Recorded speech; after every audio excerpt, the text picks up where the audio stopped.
Hello guys, welcome back to our channel queens world. எனக்கு different ஸ்டைலில் ஒரு pasta recipe தான் பார்க்க போகிறோம். அதுக்கு ஒரு பேனில் தண்ணி நல்லா சூடு பண்ண வச்சுட்டு அதில் கொஞ்சமாக உப்பு எண்ணெய் சேர்த்துட்டு பாஸ்தாவையும் சேர்த்துடலாம்.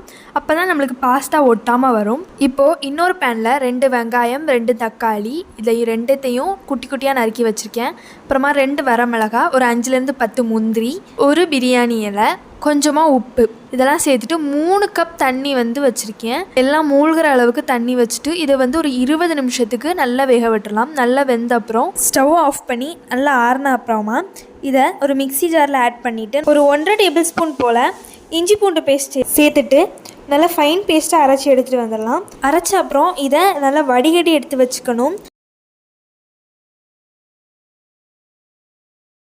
இப்போ ஒரு பேனில் பட்டர் 1 டேபிள் ஸ்பூன் போல் ஆட் பண்ணிவிட்டு 1.5 டேபிள் ஸ்பூன் போல் சில்லி பவுடர், அது கூடவே நம்ம அரைச்ச பியூரையும் சேர்த்துட்டு அது கொஞ்சம் கொதிச்ச அப்புறமா கஸ்தூரி மேத்தியை நல்லா கசக்கி சேர்த்துக்கலாம்.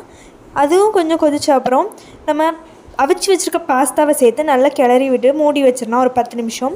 10 நிமிஷத்துக்கு அப்புறம் மூடி ஓப்பன் பண்ணி பார்த்தா நம்மளோட சூப்பர் டேஸ்டியான பாஸ்தா ரெடி ஆயிரும். ரொம்ப டேஸ்ட்டாக இருந்துச்சு, ஜூஸியாக இருந்துச்சு.